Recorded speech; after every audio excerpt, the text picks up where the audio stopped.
Hello guys, welcome to my channel Shardul psychology and spirituality.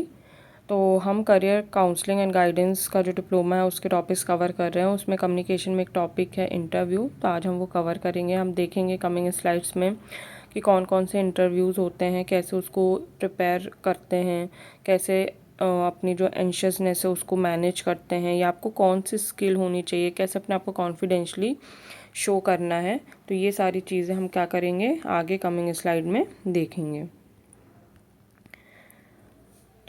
तो अगर हम बात करें कि इंटरव्यू की अप्रोच कौन कौन सी होती है, तो बेसिकली दो टाइप के इंटरव्यू होते हैं। एक इसको बोल सकते हैं या तो डायरेक्ट अप्रोच और इनडायरेक्ट अप्रोच। डायरेक्ट अप्रोच में क्या रहता है, जैसे आपने सामने बैठे हो या आपका डायरेक्टली इंटरव्यू हो रहा है, उसमें आपसे डायरेक्टली क्वेश्चन किए जाएंगे। जैसे tell me about yourself, आपके रिज्यूमे में जो मेंशन रहती हैं स्किल्स मेंशन रहती है, स्किल्स से रिगार्डिंग, सॉफ्ट स्किल या टेक्निकल स्किल के रिगार्डिंग। ठीक है, कि आपने टेक्निकली अगर कुछ मेंशन किया है, अगर आप करियर गाइडेंस एंड काउंसलिंग के रिगार्डिंग आप दे रहे हो इंटरव्यू, तो आपने कहाँ से कोर्स किया है, या कौन कौन सी काउंसलिंग प्रोसेस होती हैं, या आपके स्पेशलाइजेशन क्या है, ये सारे क्वेश्चंस पूछे जा सकते हैं।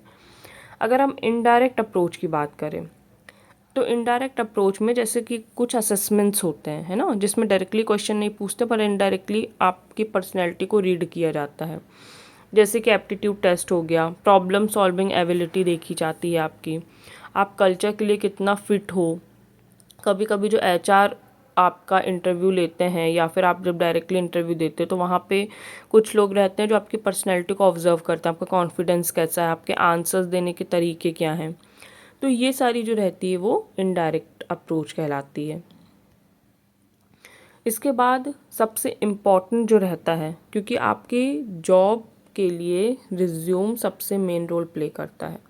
रिज्यूम है, इसको सीवी भी बोलते हैं। ठीक है, इसके लिए सबसे इम्पॉर्टेंट क्या है कि आपको इफ़ेक्टिव रिज्यूम बनाना आना चाहिए, क्योंकि आपका रिज्यूम ही है जो आपकी पर्सनैलिटी को शो करेगा। क्योंकि जब तक आप किसी को नहीं बताते हो अपने बारे में, तो उसको कैसे पता चलेगा कि क्यों वो आपसे एटलीस्ट इंटरव्यू लेने के लिए आपको कॉल करें। तो वो उसका रीज़न है आपका सीवी, रिज्यूम। तो सबसे पहले तो आपको एक अच्छा रिज्यूम बनाते आना चाहिए। इसके लिए बहुत सारे एप्लीकेशंस भी अवेलेबल हैं, आप वर्ड में भी रिज्यूम बना सकते हो।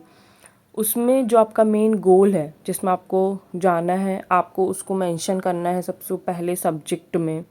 उसके बाद में आपने हर पोजीशन, जैसे कि अगर आप गाइडेंस काउंसलर के लिए अगर दे रहे हो, तो उससे रिलेटेड आपका जो गोल है वो हाईलाइट करना है। आपने जो एजुकेशन लिया है वो हाईलाइट करना है। आपके उस गोल के रिगार्डिंग और उस पोजीशन के रिगार्डिंग जो स्किल्स हैं वो मेंशन करना है।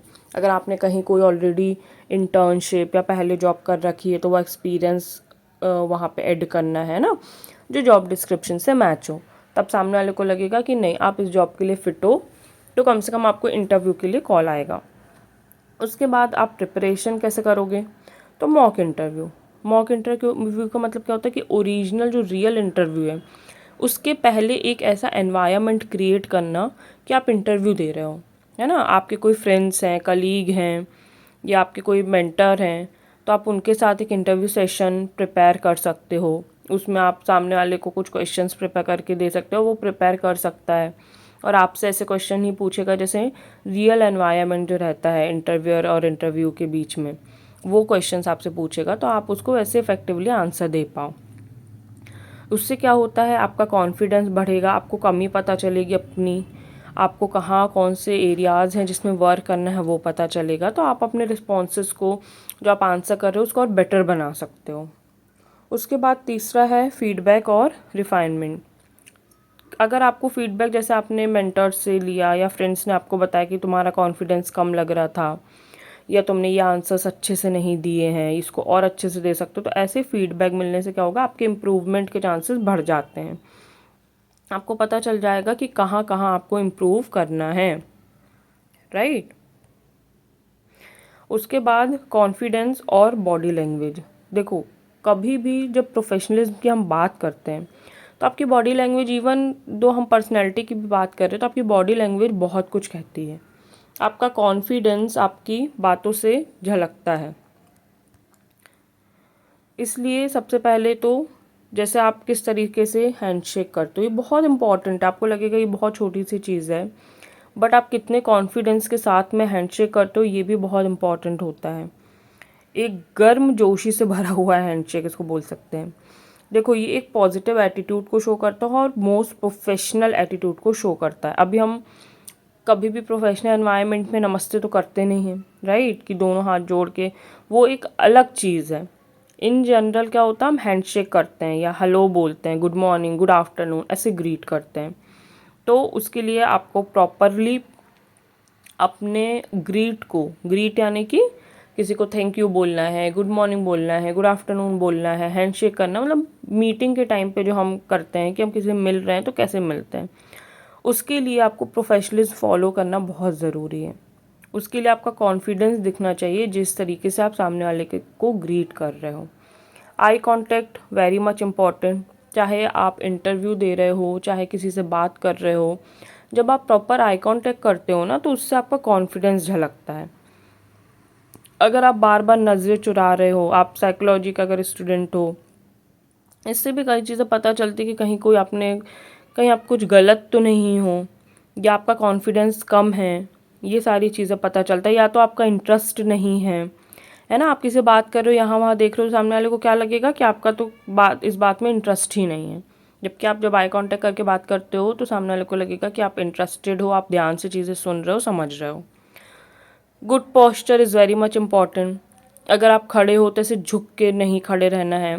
Posture says a lot of thing, आपके बारे में पोस्चर बहुत कुछ कहता है, ठीक है। एक अटेंटिव पोस्चर देना, कॉन्फिडेंस के साथ में बैठना, क्योंकि बैठ रहे हैं, अगर हम पैर हिला रहे हैं, अगर हम हाथ से कुछ कुछ कर रहे हैं, है ना, अगर हम सीधे नहीं बैठे हैं, हम ऐसे लुंज पुंज होके बैठे हैं आराम से, मतलब ये सारी चीज़ें बहुत मायने रखती है जब आप एक प्रोफेशनल एनवायरनमेंट में जाते हो।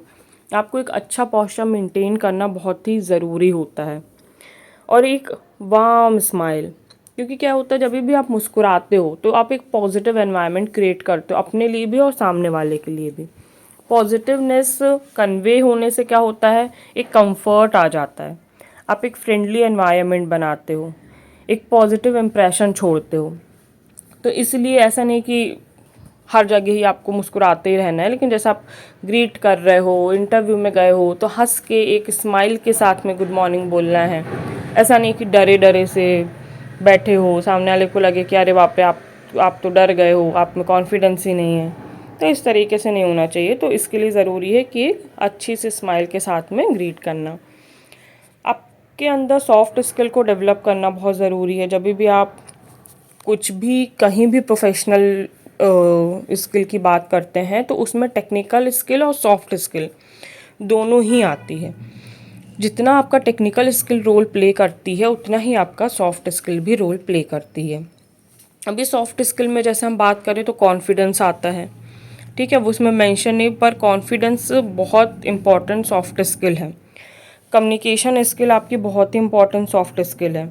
आप किस तरीके से बात करते हो, अपनी बातों को किस तरीके से, चाहे अगर कहीं हिंदी में रिक्वायरमेंट हो, कहीं इंग्लिश में हो या अदर कोई लैंग्वेज हो, लेकिन अपनी बात को साफ साफ कहना और पोलाइटनेस के साथ कहना, ऐसा नहीं कि डिसरिस्पेक्टफुली कहना।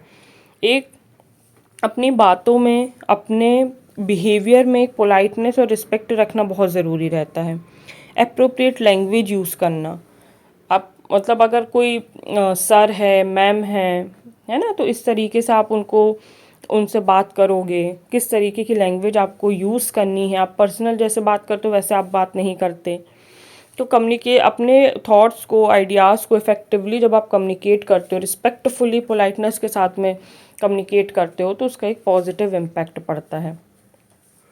और इन्हीं सब बातों से आती है प्रोफेशनलिज्म, ठीक है। एक्टिव लिसनिंग बहुत ज़रूरी होती है, जैसे अभी हम बात कर रहे थे, अगर आप यहाँ वहाँ देखोगे, आई कांटेक्ट नहीं करोगे, इंटरव्यूअर अगर आपसे कोई क्वेश्चन पूछ रहा है ना, अगर आप उसको ध्यान से नहीं सुनोगे तो वैसे भी आप ठीक से आंसर नहीं कर पाओगे। तो ये आपके इंटरेस्ट को भी शो करता है। और प्रोफेशनल एनवायरनमेंट में ज़रूरी है आप अपना इंटरेस्ट एटलीस्ट शो करो। भले ही आपको कई बार ऐसा रहता है कि हमें नहीं इंटरेस्ट होता है सामने वाले की बातों में, हर वक्त हमें नहीं रहता है, लेकिन आपको ऐसा शो करना है कि आपको प्रॉपर आई कांटेक्ट मेंटेन करना है, एक्टिव लिसनिंग। और अगर आप एक गाइड या काउंसलर बनने जा रहे हो तब तो एक्टिव लिसनिंग बहुत ज़्यादा ज़रूरी है, क्योंकि जब तक आप सामने वाले की बात को, एक्टिव लिसनिंग का मतलब ये नहीं है कि आप सिर्फ सुन रहे हो, आप ऐसे सुन रहे हो कि आप उसे समझ रहे हो, सामने वाले को लग रहा है कि आप सुन रहे हो, समझ रहे हो, या आप बीच बीच में जो उसको रिस्पॉन्स दे रहे हो। इसको कहते हैं एक्टिव लिसनिंग, ना कि सिर्फ सुन लेना, राइट। इन सब का प्रोफेशनल जो रहता है उसमें, प्रोफेशनल एनवायरनमेंट में बहुत ज़्यादा इफेक्ट पड़ता है। इससे आपके प्रति जो लोगों का जजमेंट रहता है वो बहुत पॉजिटिव हो जाता है कि एक प्रोफेशनल इंसान है, बोलते हैं ना कि यार सामने वाला इंसान थोड़ा प्रोफेशनल है। तो यही सब मिला के आपको एक अच्छा प्रोफेशनल इंसान बनाते हैं, जो कि आपकी जॉब में मदद करता है। अब कुछ कॉमन इंटरव्यू क्वेश्चंस होते हैं, ठीक है, आपको भी ये सारे पता होंगे। सबसे पहले तो आता है tell me about yourself. Tell me about yourself में आपको अपने बारे में बताना होता है, ठीक है। आपके बारे में बताने का मतलब ये नहीं है कि आपको अपना पर्सनल चीज़ें बताने लगना है, या आपको घर वालों का ही, अगर आपके पास ज़्यादा कुछ नहीं है तो एक स्मॉल फैमिली इंट्रोडक्शन देना एक अलग बात है। आपको ख़ानदान के बारे में नहीं बताना है। आपको क्या बताना है, जो उस जॉब से मिलता जुलता हो, रेलेवेंट हो, है ना। सबसे पहले आप अपना नाम बताओगे, my name is this this, I belongs to, अगर आप किसी और सिटी से बिलोंग करते हो, किसी और सिटी में रहते हो, तो मैं I belongs to that city, right. या मेरा नाम ये है, मैं इस सिटी से बिलोंग करती हूँ या इस सिटी की निवासी हूँ। उसके बाद एजुकेशन बताना है, आपने एजुकेशन में क्या क्या किया है। उसमें आपके 10th-12th के परसेंटेज आपको नहीं बताने होते हैं जनरली, आपको ग्रेजुएशन बताना होता है। जैसे आपने बीएससी किया है, एमएससी किया है, इंजीनियरिंग किया है, तो आई हैव डन इंजीनियरिंग या BCom, BSc in my education, ऐसे, है ना। इस तरीके से आपको बताना होता है। उसके बाद अगर आपने कोई सर्टिफिकेशन कर रखे हैं तो आप वो भी बता सकते हो, बताना ही चाहिए, क्योंकि आपको सामने वाले को पता चलता है कि आपका पढ़ाई में, आपको अपने आप को डेवलप करते रहने में कैसे इंटरेस्ट है। आपने कहीं इंटर्नशिप कर रखी हो, कुछ सीख रखा हो, वो हॉबीज़ बता सकते हो आप। हॉबीज़ भी जनरली ट्रू होना चाहिए, ऐसा नहीं कि आपने बोल दिया रीडिंग बुक्स के कोई नाम आपको पता नहीं है। हॉबी एक दिन में नहीं होती है कि आपने एक बुक रीड कर ली तो आपकी हॉबी हो गई। जो खाली टाइम में करना पसंद करते हो, अब आपको अगर खाली टाइम में सोना पसंद है तो आपको वो मेंशन नहीं करना है आई लव स्लीपिंग, हाँ। It's not a good gesture to show. अगर ऐसा आपके अंदर हॉबी नहीं है तो आप डेवलप भी कर सकते हो कुछ ऐसी क्रिएटिव चीज़ जो आप खाली समय में ज्वाइन कर लो, मतलब अपने आप को डेवलप करने के लिए आपको वैसे भी करना ही चाहिए, उसको आप शो करो। आपके करियर गोल्स क्या हैं, आप अपने आप को कहाँ देखते हो 3-4 साल में, तो आपको वो सब पता होना चाहिए और वो आपको मेंशन करना चाहिए किसमें, आपके tell me about yourself में, क्योंकि आपके सीवी में बहुत कुछ है। बट इंटरव्यूअर फिर भी आपसे पूछ रहा है, यानी कि आपको वो चीज़ें बतानी है जो सीवी में नहीं भी हैं, और अगर हैं भी तो ऐसे कि आपका ही सीवी वो है, आपने कहीं से कट कॉपी पेस्ट नहीं किया है। उसके बाद सेकंड क्वेश्चन है कि आपके इंटरेस्ट इस रोल में क्यों है। तो देखो, बहुत बड़ा एक रीज़न होता है पैसा, इट्स ट्रू, है ना। आपको भाई जॉब चाहिए क्योंकि आपको पैसा कमाना है। बहुत कम लोग होते हैं जो एक्चुअल में अपना पैशन फॉलो कर रहे होते हैं, लेकिन आपको ये नहीं बताना है कि मुझे पैसा कमाना है। इसलिए आपको सबसे पहले तो जिस भी रोल के लिए आपने अप्लाई किया उसके बारे में पढ़ के जाना है, उस ऑर्गेनाइजेशन के बारे में, उस पर्टिकुलरली रोल के बारे में, उसमें क्या कौन सी स्किल रिक्वायर्ड है उसके बारे में पढ़ के जाना है। उससे क्या होगा, जब आपसे पूछा जाएगा कि आप इस रोल के लिए क्यों इंटरेस्टेड हो, तो आप सबसे पहले बताओगे कि आपकी स्किल को जोड़कर, आपके इंटरेस्ट एरिया को जोड़कर और उस रोल के लिए जो रिक्वायर्ड है उसको जोड़ के आप अपने आप को प्रेजेंट कर सकते हो। तो सामने वाले को लगेगा कि ठीक है।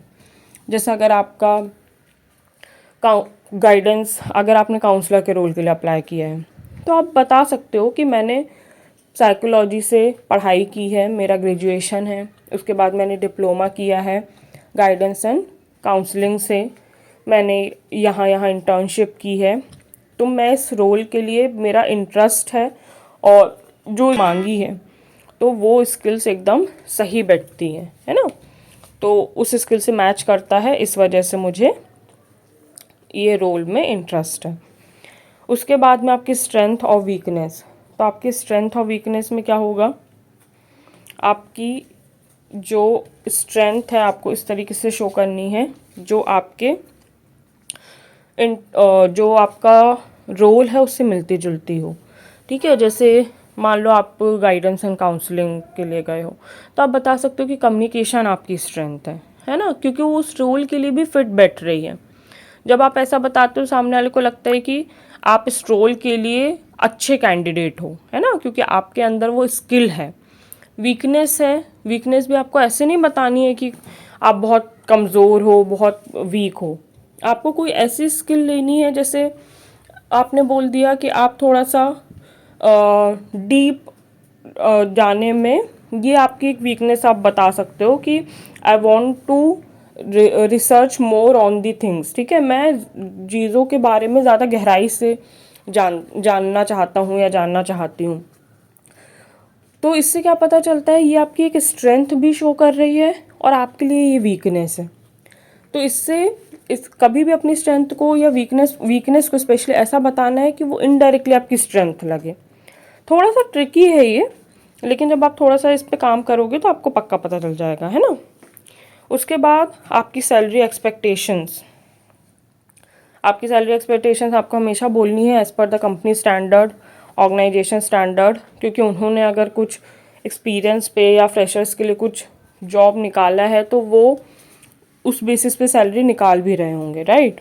या फिर अगर आप ऑलरेडी जानते हो कि आपका कितना एक्सपीरियंस है या उस रोल के लिए आपको कितना पे आउट होना चाहिए, तो आपको एक रियलिस्टिक रेंज बतानी है। और कभी भी ऐसा नहीं बोलना है कि 25,000 चाहिए, 30,000 चाहिए, नहीं, आपको एक रेंज बतानी है, लाइक 20 to 25,000, है ना।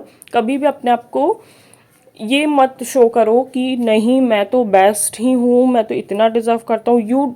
आप डिज़र्व करते हो, वो सही बात है, लेकिन पोलाइटनेस के साथ सामने वाले को ये चीज़ें अपन को बतानी है, ठीक है। अगर वो बोलते हैं आपके पास कोई क्वेश्चन है, तो कुछ ऐसे क्वेश्चंस प्रिपेयर रखो कि सामने वाले को लगे कि आपको लिटरली उस रोल में इंटरेस्ट है। जैसे कि अगर मैं इस रोल में सिलेक्ट हो जाती हूँ तो मेरे डे टू डे काम क्या रहेंगे, है ना। या आप इस ऑर्गेनाइजेशन में कितने साल से, क्या आप मुझे इस ऑर्गेनाइजेशन के बारे में बता सकते हो। तो इस तरीके से सामने वाले को लगता है आपने कंपनी के बारे में आप जानना चाहते हो, इस रोल के बारे में आप एक पॉजिटिव अप्रोच रखते हो। तो ये सारी चीज़ें बहुत इंपॉर्टेंट है। अभी क्या होता है, जब भी इंटरव्यू होता है तो हमको थोड़ी थोड़ी डर लगता है, चिंता होती है ना, एंजाइटी होती है बोल सकते हैं। तो उससे उबरने के लिए हमें क्या करना चाहिए, सबसे इम्पॉर्टेंट है प्रिपरेशन। जब आप प्रिपरेशन अच्छे से करोगे, क्वेश्चंस जो इंटरव्यू के क्वेश्चंस है वो अच्छे से प्रिपेयर कर लोगे, तो आप वहाँ जाके सामने बोल भी पाओगे। मॉक इंटरव्यू जैसा कि हमने डिस्कस किया, आप कई मॉक इंटरव्यू दोगे तो आप जब रियल में जाओगे तो आप ऑलरेडी उस एनवायरनमेंट में परफॉर्म कर चुके हो, तो आपको फिर डर नहीं लगेगा। तो अच्छे से अपने आप को प्रिपेयर करना सबसे पहला स्टेप है इंटरव्यू के एंजाइटीज़ को दूर करने का। फिर एक पॉजिटिव माइंडसेट के साथ जाना है, अपने स्किल्स पे, अपने अचीवमेंट पे फोकस करना है, अपने क्वालिफिकेशन पे फोकस करना है, और एक माइंडसेट ये लेके चलना है कि ठीक है ये सिर्फ एक अपॉर्चुनिटी है, इसमें नहीं हुआ तो अपॉर्चुनिटीज़ की कमी नहीं है, दूसरी अपॉर्चुनिटी मिल जाएगी। अपने आप को एकदम प्रेशराइज करके नहीं जाना है कि अगर मेरा नहीं हुआ तो। एक अच्छे माइंडसेट के साथ, पॉजिटिव अप्रोच के साथ जाओगे तो आपको एंजाइटी नहीं होगी। दूसरा, आप रिलैक्सेशन टेक्निक्स यूज़ कर सकते हो, है ना। जब आपको एंजाइटी लगे तो आप डीप ब्रीदिंग प्रैक्टिस कर सकते हो, मेडिटेट करके जा सकते हो।